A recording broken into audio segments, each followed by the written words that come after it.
მოგესალმებით ძვირფასო ტელემაყურებლებო, ვაგრძელებთ გადაცემათა ციკლს დიდი მარხვა. ჩვენი დღევანდელი საუბარი ეხება დიდ მარხვის ერთ-ერთ ყველაზე მნიშვნელოვანი ნაწილს, ვნების კვირის დიდ ხუთშაბათს. ჩვენ წინა საუბრებში აღვნიშნეთ, რომ ეს არის განსაკუთრებული დრო, როდესაც წმინდა ეკლესია აღნიშნავს და იხსენებს და განსაკუთრებული ლოცვით ვერთდება იმ დღეებს, როდესაც მაცხოვარი აღასრულებს თავისი მიწიური ცხოვრების ყველაზე უმნიშვნელოვანეს დიდ საიდუმლოს.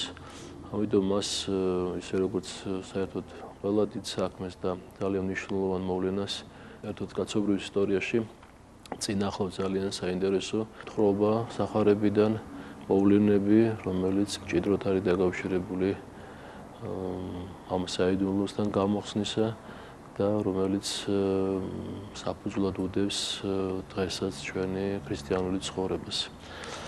დიდი ხუთშაბათი ეს არის განსაკუთრებული დღე, მას საეკლესიო ტრადიციით იცნობენ როგორც საიდუმლოს სერობის დღეს, როდესაც დაარსდა წმინდა ზიარების საიდუმლო, ერთ-ერთი საიდუმლოთაგან უმნიშვნელოვანესი, რომელიც ჩვენ გვაძლევს საშუალებას რომ ძალიან მჭიდრო და ყველაზე უფრო არსებითი კავშირი ქონდეს ღმერთთან.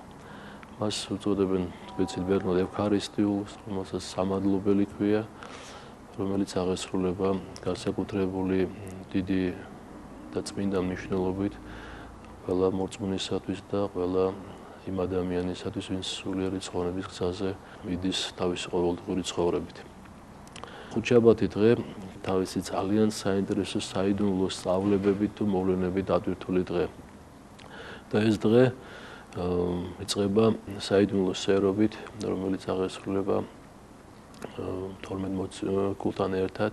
მაცხოვარი თავის მოწაფეებთან ერთად იცით თქვენ რომ ხშირად იკრიბებოდა ხან სეთისხლის მთაზე, ხან გეცემანის ბაღში, ხან სიონის მთაზე, სხვადასხვა ადგილებში აღავლინდა მას ლოცვებს. ამ შემთხვევაში კი ისინი შეიკრიბნენ სიონის მთაზე და მათ ესე იგი მოამზადეს როგორც მაცხოვრის ბრძანებისამებრ მოემზადნენ პასექისათვის. ბიბლიის კომენტატორებიც ძალიან საინტერესოდ აღწერენ ამ მოვლენას, ცდილობენ რომ მაქსიმალურად დააზუსტონ ეს თხრობა. რამე თუ ის აღესრულება ხუთშაბათს, საღამოს, ამიტომ ესე იგი თვითონ პასექის დღესასწაული დგებოდა შაბათს. შაბათი იწყებოდა უკვე პარასკევს საღამოთი. ესე გამოდის რომ ესე იგი მაცხოვარმა პასექის აღნიშვნა დააპირა ერთი დღით ადრე. ამას არ აქვს ესეთი ერთგვაროვანი ახსნა, ეს რატომ მოხდა? მოხდა იმის გამო რომ მან იცოდა უკვე რომ პასექამდე მას მოუწევდა უკვე ჯვარცმა და ეს აღესრულებოდა მისი ერთ-ერთი მტკივნეული და ძალიან საშინელი მოვლენა, თუ ეს გააკეთა იმის გამო რომ დაასწრო მოვლენებს რაღაც სხვა მიზეზის გამო. რა თქმა უნდა, სახარებისეული ბიბლიური რჯულის მიხედვით, რა თქმა უნდა, დღე იწყებოდა საღამოთი, მომავალი დღე, წუხრით, დაახლოებით დღევანდელი ჩვენი 6 საათის დროს. მაგრამ არის ასეთი მოსაზრება და გარდამოცემა, რომ თითქოს გალილეველები ერთი დღით ადრეც კი უკვე იწყებდნენ პასექის დღესასწაულის აღნიშვნას. და რადგან მოციქულთა შორის უმრავლესობა იყვნენ გალილეველები, რომ თითქოს ეს იყო მიზეზი იმისა, რომ პასექის მომზადება მოციქულებმა და მაცხოვარმა ინება ერთი დღით ადრე. ფაქტია, რომ თუ პასექს უცომეობით აღნიშნავდნენ ებრაელები, აი ამ სერობაზე გამოყენებული პური იყო გაფუებული, საფუარის დამზადებული, ამასაც თავისი მნიშვნელობა ჰქონდა, თუ გაუფუებელი პური რაღაც უფრო მის სიმშრალითა და უსიცოცხლობით არის გამორჩეული, გაფუებული პური უფრო ესე ვთქვათ სიმბოლოა სიცოცხლისა და აღდგომისა და მომავალი ცხოვრების. და ამიტომ ამ პურს იყენებს მაცხოვარი აი ამ საიდუმლო სერობა წმინდა ზიარების დასაწესებლად. ამას აქვს, როგორც გითხარით, სხვადასხვა მოსაზრება აქვს, თავისი დადი მნიშვნელობა აქვს, აქ უფრო მეტად ალბათ ის აზრია მნიშვნელოვანი, რომ მაცხოვარმა იცის მისი მოსალონი აღსასრულის შესახებ და ის ასწრებს ამ მოვლენებს, იმიტომ რომ უნდა დაწესდეს ერთ-ერთი საიდუმლოთაგან ყველაზე მნიშვნელოვანი, რასაც წმინდა ზიარების საიდუმლო ეწოდება. ამიტომ ის იკრიბება მოციქულებთან ერთად, აგზავნის ორ მოციქულს, ეტყვის რომ ნახავთ თქვენ ადამიანს, რომელსაც ლაგმით აქვს წყალი, გაყვებით მას, ვეტყვით დღეს მოძღვარს უნდა ჩვენს მოძღვარს უნდა თქვენ შენთან ერთად ესერობა, ის მოამზადებს ყველაფერს და თქვენს მასთან მიეხმარებით, ნახავთ მეორე სართულზე მოფარდაგებულ ოთახს. და მართლაც ასე მოხდება, მოციქულები ამას ერწმუნებიან და ადვილად ერწმუნებიან თავისი მასწავლებლის სიტყვას, რამე თუ ბევრჯერ აღსრულებულა მისი სიტყვა. როგორც საღარიბა გვაუწევს, დაждდა ის ინახეთ 12 მოციქულთან ერთად და უკვე აი ამ თავისი უნიშნულოვანესი მსახურების აღსრულების წინ ერთგვარად სულიერად დამძიმებულმა, როგორც ადამიანმაც, მაცხოვარმა ამბობს, რომ ეს არის ბოლო პასექი, რომელსაც მე თქვენთან ერთად აღნიშნავ, ჭამ თქვენთან ერთად, ეს იყო რიგით მეოთხე პასექი, როდესაც უფალი ქადაგებდა ღიად და ამბობს, რომ არ ჭამ ამის შემდგომ, სანამ სათავსოფეველში არ იქნება არ ვიხმევ მანამდე და არ დავლებ არც ღვინოს და სანამ სათავსოფეველში თქვენთან ერთად არ მივიღებ ამას მამის დიდ ტრაპეზზე. ასე ამბობს უფალი და ამისათვის იღებს პურს, როგორც არის სახარებაში, მადლობდა, აკურთხა ის, განტეხა და ეუბნება, რომ ესაა ხორცი ჩემი, თქვენთვის განტეხილი მოსატევებლად ცოდვათა.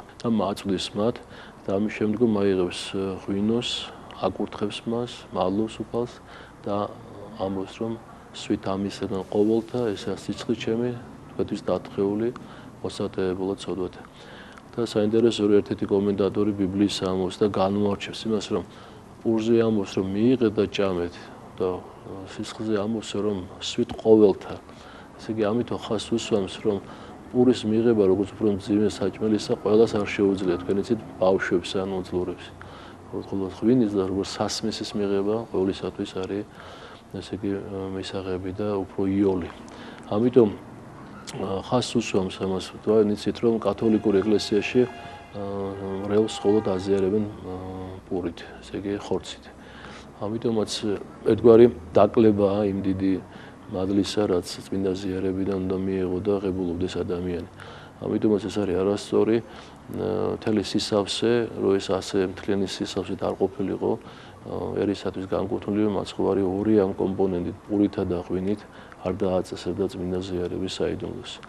თეოფილაკდი ბულგარელი ამბობს, რომ ჩვენო უძლურებიო ვერ შევჭამდით და ვერ მივიღებდით ადამიანის სისხლს და ხორცს. ამიტომაც უფალმა ის გარეგნული სახით დატოვა პურად და ღვინოთ. რომ მისი თავა პირდაპირ მნიშვნელობით ის არის უფლის ხორცი და უფლის სისხლი. და რატო გააკეთა ეს უფალმა, როგორც ბევრი მამათაგანი ეკლესიის ამბობს, ეს არის ყველაზე უფრო არსებითი რამ, რაც დაგვიტოვა უფალმა, რომ ვეზიაროთ და ყველაზე უფრო ახლოს ვიყოთ. ჩვენში შემოვიდეს პურისა და წმინდა ზიარების, პურისა და ღვინის მიღებით, მისი სისხლი და ხორცი გახდეს ჩვენი სისხლი და ხორცი, რომ მთლიანად შემოვიდა ჩვენში უფალი. ამიტომ არის რომ წმინდა ზიარება ეს არის ერთ-ერთი ვიტყვიან მასულგუნლებელი სულიერი ცხოვრებისა ყველა ჩვენ მაცხოვნებელი, მიმტევებელი ცოდვა და მკურნალი და მომტევებელი ჩვენი შეცოდებებისა. როგორც აღნიშნეთ, პური და ღვინო გამოიყენებოდა წმინდა ზიარების დაწესების დროს. არის ასეთი საეკლესიო გარდამოცემა, რომ ის ბარძიმი, რომელიც მაცხოვარმა აღასრულა წმინდა ზიარება, იყო ხისგან დამზადებული და ინახებოდა საქართველოში შემდგომ წლებში. და არის ასეთი ცნობა, რომ ის ინახებოდა ქვათახევის მონასტერში. მხოლოდ რევოლუციისა და აი ამ ათეისტური რეჟიმის შემდგომ ეს დიდი სიწმინდე, უდიდეს სიწმინდე არის დაკარგული, თუმცა როგორც ამბობენ, ბოლო მნახველები, როგორც აღწერენ აი ამ წმინდა ბარძიმს, ის იყო უკვე ძალიან დაძველებული სიძველისგან, ხე იცით თქვენ რომ არ არის ესეთი მყარი მასალა და ჩვენი ერი იყო აი ასეთი დიდი სიწმინდის მფლობელი. და საინტერესოა, რომ უფალი აქვე აღნიშნავს, როცა აი ამ საიდუმლოს აღასრულებს, რომ ჩემი ამ ტაბლაზე არის ჩემი გამცემლის ხელი. ჩემთან ერთად ჭამს ის ადამიანი, რომელიც მე გამცემს, ამბობს უფალი. და მიანიშნებს იუდაზე, და საინტერესოა რომ მოციქულები, რომლებიც ამას უსმენენ, რა თქმა უნდა, შეურაცხყოფილები არიან ამ სიტყვით გაგონებით, რომ თუ ეს თქვენ ჩვენ შორის ვინ არის ასეთი და ყველა ეკითხება მაცხოვარს, მე ხო არა ვარ უფალო და ესე იგი იუდაც ეტყვისო, მე ხო არა ვარ უფალო, არადა წინა დღეს უკვე მოლაპარაკებულია უნდა უმთავრებთან რომ მას გასცემეს. და უფალი ეტყვის დაბალი ხმით რომ შენ თქვიო, შენი პირი თქვი შენო, რომ ეს შენ ხარ. მაგრამ ამას ესე იგი ამით ვერ დაკმაყოფილდებიან რა თქმა უნდა მოციქულები. პეტრე მოციქული ანიშნებს იოანე ღვთისმეტყველს, რომ ის უფრო ახლოს არის უფალთან, მას სხვანაირად ეწოდება მკერდს მიყრდნობილი, ერთ იყო მიყრდნობილი მაცხოვარს, ძალიან უყვარდა ის უფალს და მას უწოდებენ კიდევაც სიყვარულის მოციქულს. ის ყველაზე ახლოს იყო უფალთან იმ მომენტში და პეტრე მოციქულმა უთხრა რომ კითხეო ვინ არის ის ვინც გავცემს ესე იგი მას.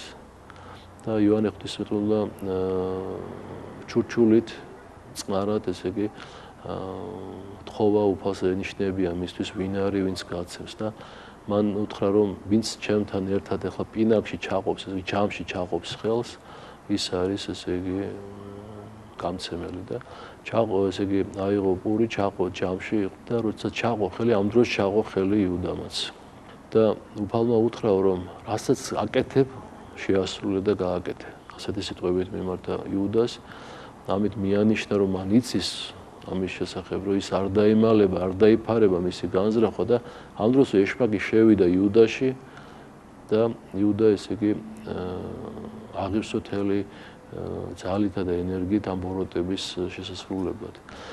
და იმის გამო რომ მოციქულებს შორის არ ყოფილიყო უფროსობა, როგორც ვკითხარით, მათ ჰქონდათ ასეთი სურვილი, რომ უფროს მეტ ნაკლებობის.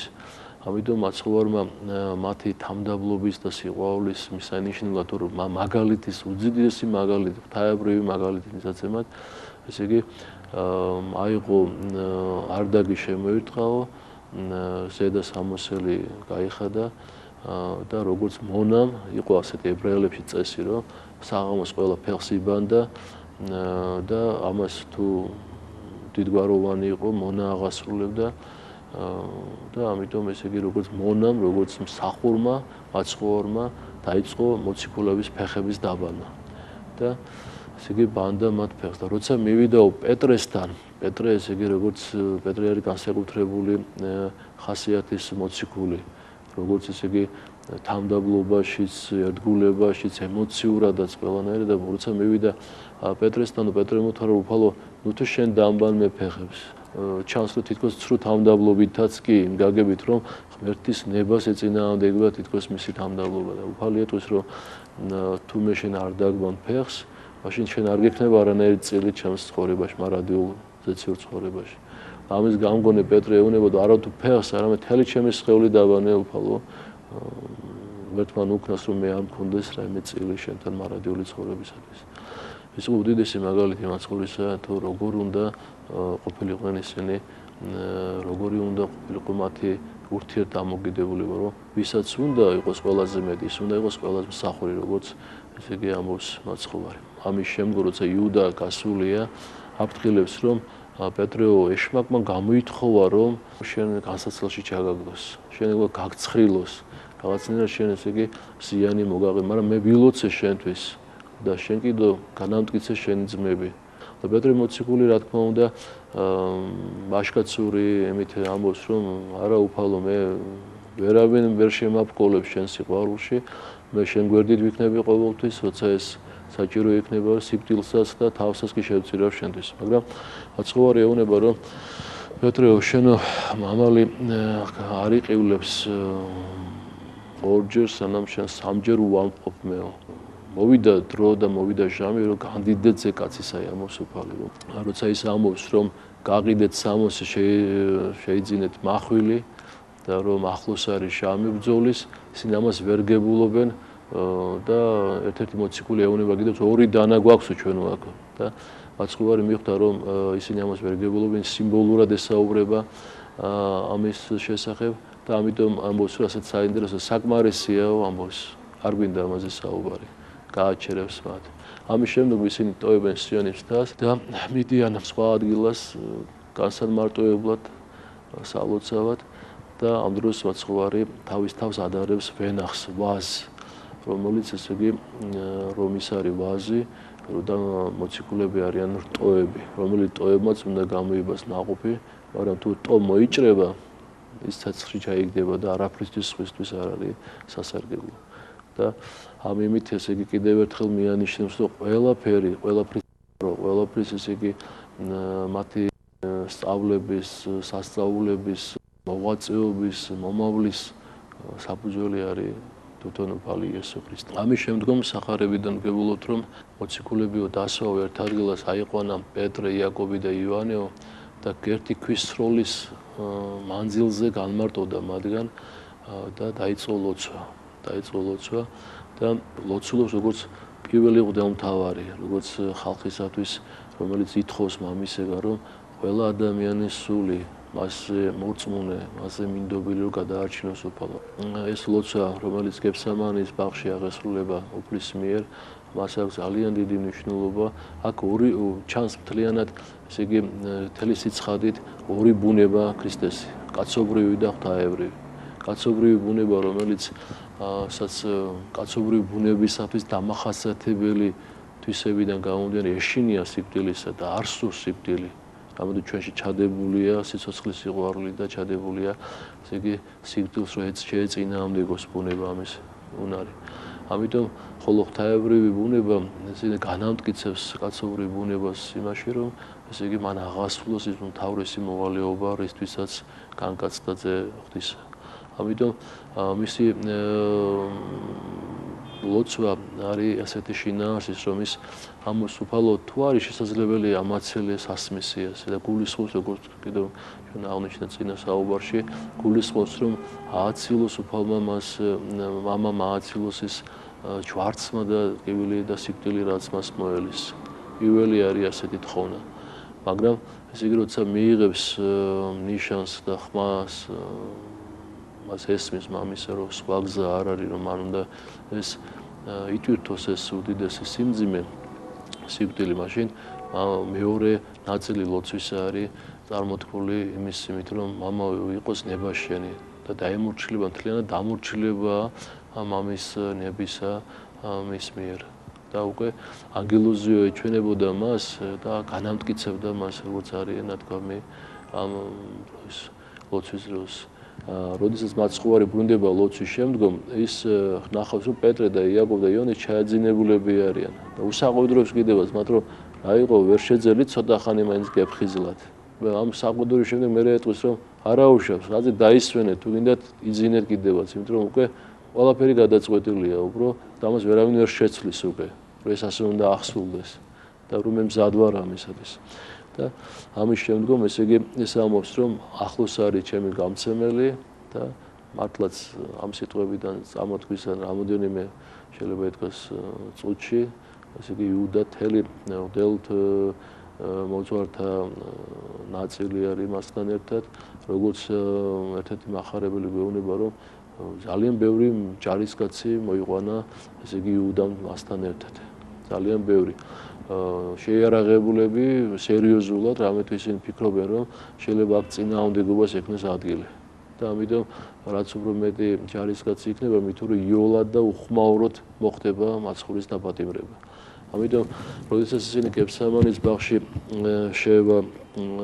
შევლენ მოციქულთა შორის და იუდას არ ვიცი წინასწარ აქვს განზრახული, რომ არ გაცხადდეს, რომ ის არის გამცემელი თუ რატო აკეთებს ის ამას, ესე იგი ჯერ ეტყვის, რომ როცა დაინახავს მაცხოვარს, ეტყვის რაბი მოძღვარო და მაცხოვარი რომ ამხილოს მისი ასეთი რისთვის მოსუხარო და ეწოდებს მას მეგობარს. მაცხოვარი ეწოდებს მეგობარს. ახლა ჩვენ შეიძლება ვიფიქროთ, რომ რატო უწოდებს მაცხოვარი მეგობარს იმ ადამიანს, რომელიც ესე იგი ასეთი ბოროტი განზრახვა აქვს მის მიმართ და ძალიან საინტერესოა ჩვენთვის, რომ ვიფიქროთ, მაგრამ აქ ერთ-ერთი კომენტატორი ბიბლიის ამბობს, რომ მაცხოვარი ეუბნება ამ სიტყვებით იუდას, რომ ის მეგობარია მის, მას ცუდი არ უნდა მისთვის, ის რატო აკეთებს ასეთ ბოროტებას მის მიმართ. ის იუდა არ არის, რა თქმა უნდა, მაცხოვრის მეგობარი, მაგრამ მაცხოვარი მეგობარია მის, კეთილის მოსურნეა მის, ყველანაირად მისი მხარდამჭერია ყველანაირ სიკეთეში და მზრუნველია მასზე და ის რატო აკეთებს, ის მეგობარია, რატო უკეთებს ის მეგობარს ამას.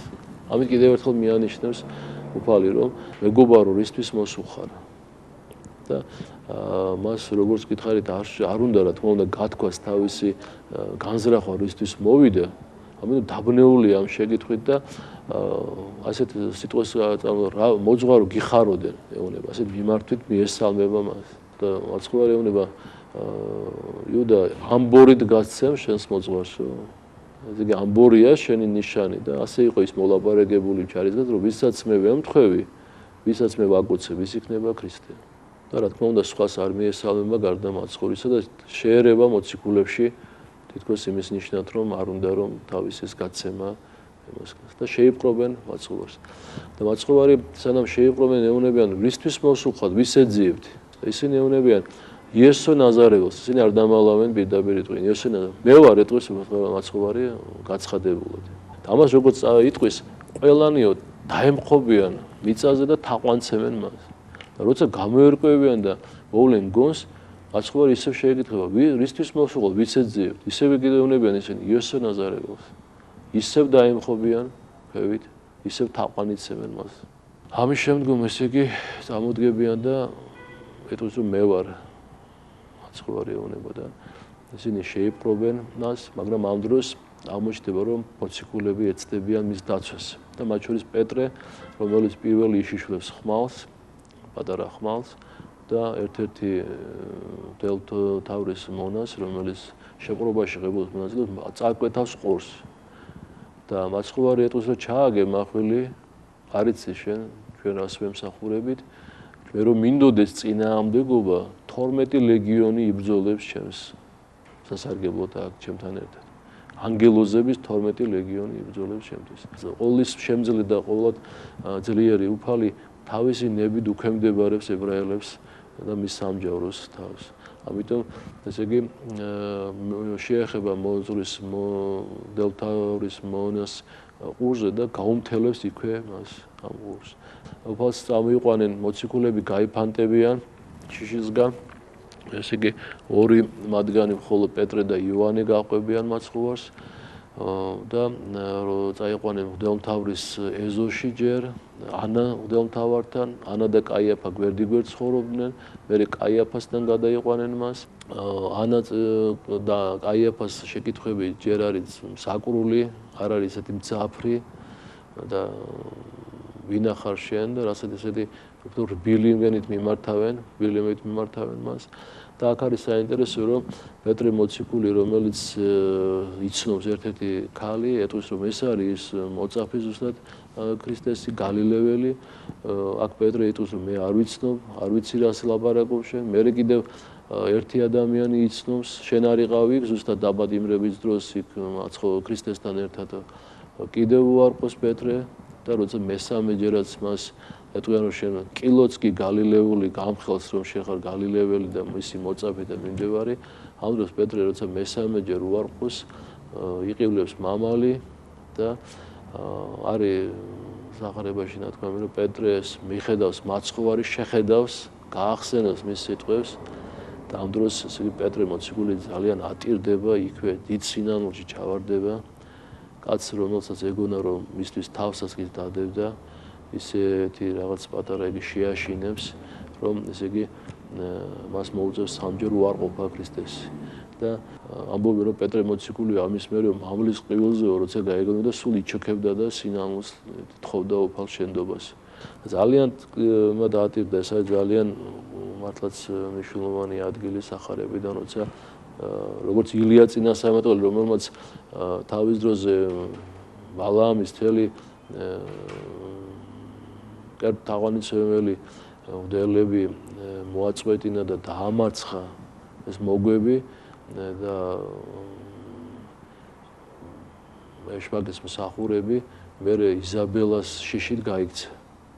როცა იმას დაემუქრა დედოფალი იზაბელა და ერთ-ერთი წმინდა მამა ამბობს რომ ესო იმიტომ მოხდა როცა ღმერთი იყო ილია წინასწარმეტყველთან ისო ყველას ამარცხებდაო და როცა რომ მას არ გონებოდა რომ მას თავისი ძალით აკეთებდა ამასო ესე იგი უფალმა ისიც დაანახა, რომ ილია ადამიანი იყო და ამიტომ ქალისა შეეშინა მას. ასე მოხდა პეტრე მოციქულის დროს, რომ ის ესე იგი შეშინდა ვიღაცი ქალის ხილებით და ვიღაცა მეომრის ხილებით, რომლის დროსაც უარყო თავისი მასწავლებელი, მაგრამ სწრაფად შეინანა და როგორც ვთქვით, ჩვენ ვერაფერი ვერ გაგვამართლებს, ვერსად, ვერავის წინაშე და მით უმეტეს ღვთის წინაშე ჩვენ საქციელის გამო თუ არა დიდი სინანული და იმედი იმისა, რომ უფალი ყველაფერს გაპატიებს. ამის შემდგომ, როდესაც კაიფამ მთავართან მიიყვანეს მაცხოვარი, ორი ადამიანი იპოვეს, რომელიც ასმენდა ქრისტეს და შეაწამებდა მას, წამებდა და ბრალადებდა იმას, რომ მან თქვა, რომ ესე დაანგრიეთ და მე 3 დღეში ავაშენებ მას. და ესე როგორ თქვი შენ, რა თქმა უნდა, ეს სიტყვები მაცხოვარმა თქვა, მისანიშნელად იმისა, რომ მას მოკლავდნენ, ის როგორც ტაძრის სიმბოლო, მოკლავდნენ და მესამე დღეს აღდგებოდა. ამის შემდგომ კაიფამ, რომელიც მღვდელმთავარი იყო იმ წლისა, შეეკითხა მას პირდაპირ იმისათვის, რომ ყველას გაეგონა და ქონოდათ ხელმოსაჭიდი რაიმე გმობისა, რომ უთხრა, ვინა ხარ შენ, მართლა შენ ხარ ქრისტეო? ეკითხება ესე იგი კაიფა და უფალი ამ შენ თვითონ თქვი ესო. შენ თვითონ თქვი, რომ მე ვარ ქრისტე. ხოლო იესო დუმნა, მაშინ მღვდელმოძღვარმა მან თქვა მას, გაფუჩე შენ ღვთისაცხოველს, რაითა მითხრა ჩვენ უკვე თუ შენ ხარ ქრისტე ძე ღვთისა. ხამას იესო შენს თქვი, ხოლო გეტყვი თქვენ ამ ერთგან იხილოთ ძე კაცისაი, მჯდომარი მარჯვენი ძლიერებითა და მომავალი ღრუბელთა თანაც ისათა. და რა თქმა უნდა ეს სიტყვები და ეს წინასამეტყველება ეხებოდა მესიას, ესე არის ფსალმებშიც აღწერილი.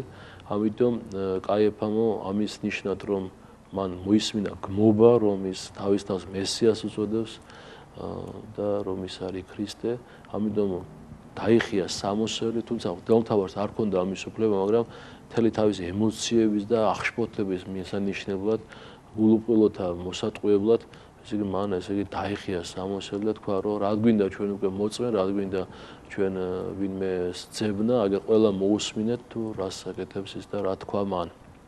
და ამის შემდგომ ესე იგი მას ცემდნენ, აფურთხებდნენ, შეურაცხყოფილ სიტყვებს ეუბნებოდნენ მაცხოვარს და დაცინოდნენ მას და მღვდელმთავრის მონები, რომ ესე იგი აბა გვიწინასამეტყველო თუ შეხაწინო ვინ გაგარტყა შენო. ასე დამცინავი ირონიით ესაუბრებოდნენ მას და ესე იგი ურტყამდნენ იმისათვის, რომ აი ასე მიუგებ შენ მღვდელმთავარს, ასე იმართლებ შენ მის წინაშე თავს. აი ესეთი ძიმე იყო ეს ღამე ხუთშაბათისა, როცა პარასკევით ენდებოდა და ებრაელები ჩქარობდნენ იმისათვის, რომ მალე გათენება უნდა მოსულიყო და როცა გათენდება პარასკევი ჩვენ ნახავთ, რომ პარასკევს გაიმართება ოფიციალური სინედრიონის სხდომა, რომელიც სასწრაფოდ მიიღებს გადაწყვეტილებას უფლის სიკვდილით დაჯის, რომლის შესახებაც ჩვენ მოგეთხროთ მომავალ ჩვენს საუბარში დიდი პარასკევის შესახებ. მე გემშვიდობებით მომავალ შეხვედრამდე კარგად გრძანდებოდეთ.